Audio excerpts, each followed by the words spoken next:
আসসালামু আলাইকুম, সবাই কেমন আছেন? এই হলো আমার টিলা ঘুঘু, সিঙ্গেল নর।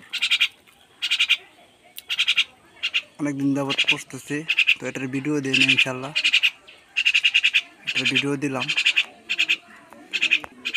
এর সাথে অস্ট্রেলিয়ান ঘুঘু জোড়া দিব, দোয়া করবেন সবাই। কিছুদিন পর দেখাবো জোড়া দিয়ে।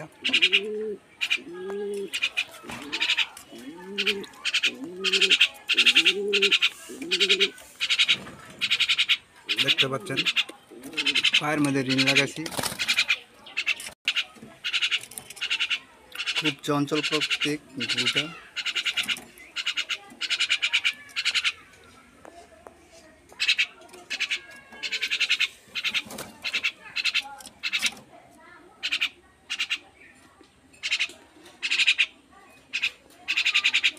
সবাই ভালো থাকবেন। আসসালামু আলাইকুম।